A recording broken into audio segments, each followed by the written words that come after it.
4 minutes is all it took for Midge Maisel's life to change forever, to go from a household name to the world's biggest star. I dread series finales. But not because the show is ending. Naturally, I'm sad that this will be the last episode of my favorite series ever, or until they decide to reboot the show years down the line, but I dread them most because series finales are damn near impossible to get right. There's always something missing, and the could've, should've, would've, I wish they had, immediately start settling in the moment the episode concludes. And that curse lived on for the marvelous Mrs. Maisel Season 5 series finale, with my biggest gripe being that there was so much left unsaid, unshown, and undone. The final season threw a lot at audiences with the various timelines, but there was a lot of promise that we'd get a fully fleshed conclusion to the series. Instead, it was kind of left up to your own interpretation, despite the writers and creators having so much to go off of and bring closure to. In general, I'm not a fan of own interpretation endings because I feel cheated, but with Maisel, it was especially jarring because I've gotten used to following her every move. Audiences have followed Midge's career trajectory very closely over the years, with the finale even giving us a play-by-play of her big break on the Gordon Ford show right down to the minute, and through every outfit change, so call me crazy for expecting just a bit more from those final future scenes. Jumping into 2005 for a brief final scene, even if it was poetic to see it end with Midge and Susie just shooting the shit, just didn't feel like it was enough in the grand scheme of things. Did Midge and Joel ever remarry? There's a shot of their wedding photo on her desk, their first one, which leads me to believe that he was always her greatest love, but what happened after he got out of jail? Did he ever get out of jail? Did he die in jail? And did they reconnect as lovers or imply remain good friends? I'm also assuming he is dead simply because Midge is all alone in that big house. Surely, if he was alive, he'd be around, but so much time has passed that it's also possible that they just live separately.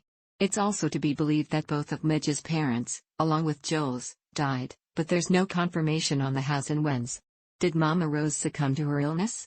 Did Abe die of old age? Did he ever see Esther become a prodigy for the family? And what happened to Lenny Bruce? Are we to believe that he went the path of the real Lenny Bruce and died of an overdose? It seems that his troubled past and addiction finally caught up with him, so I'm glad we didn't get to see his tragic death, but it would have been nice to acknowledge it and to see Midge's reaction. Though, I am thrilled we got one final look at Lenny Bruce, along with a sentimental and pivotal scene between them right before Midge's big break, even if it was the demise of his career and painful to watch. It was even promising that Midge didn't tie herself down to a sinking ship, clearly acknowledging that you can't help someone who doesn't want to be helped, but it pained her to turn her back on someone who did so much for her and her career. Lenny was the one who believed in her, coached her, inspired her, and helped her nurture her craft, particularly when no one else took her seriously. He saw her potential, so he never gave up on her, so it was tough to see him give up on himself. There were a lot of great loves in Midge Maisel's life, including 3 pivotal men who helped shape her larger-than-life career, and they all got their flowers in the finale. In addition to Lenny, there was Joel, who was the catalyst for Midge getting up on the Gaslight stage in the first place and unlocking a passion that she never knew she had. He fueled the fire, and championed her in the end, allowing her to roast him on live television. His support and love helped redefine Joel in the eyes of the audience, giving him a redemption arc of sorts. If it wasn't for his cheating, Midge would have never gotten to this point in her life, so she couldn't hold any resentment.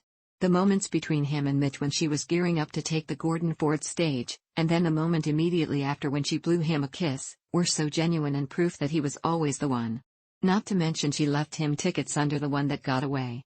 As I said, there simply needed to be more closure for this relationship. There was so much to wrap up, and most of it was glossed over. Another great love that helped Midge Maisel become marvelous? Gordon Ford himself. He played such an immense role this season, and though he wanted to be a love interest for her, he was so much more after essentially giving Midge the spotlight on national television to do her act. We've always just referred to her as the marvelous Mrs. Maisel, but we finally got insight into the origin of that name, with Ford being put under her spell on live TV. Some might not realize why convincing Gordon to give her a shot was such a big deal, but back then, there was no social media, meaning you couldn't just show off your talent on TikTok to get noticed. The only way was to get through to the masses via the program that everyone tuned into every single night. There was so much focus on this because it was her one and only shot.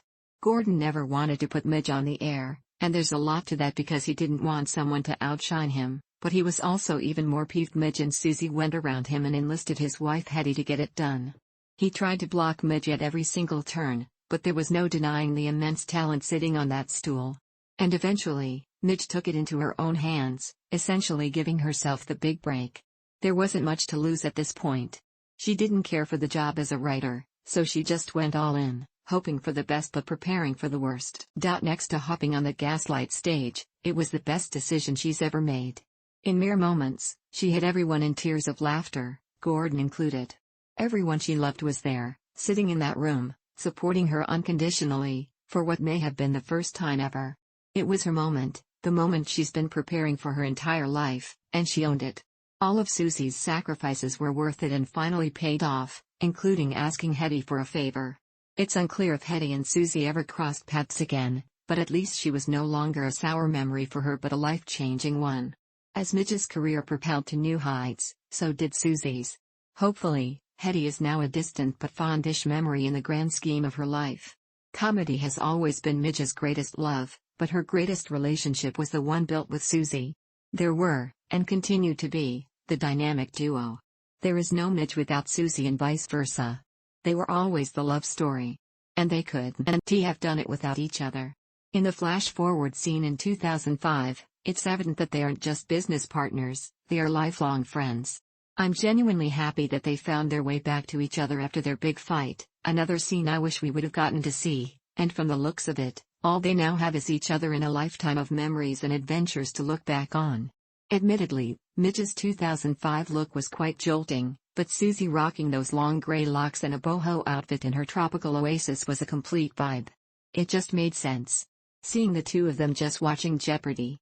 Together and laughing up a storm into old age, despite being millions of miles apart, was poetic in a sense. When the lights go down and the crowds disappear, it really only matters who you have around you.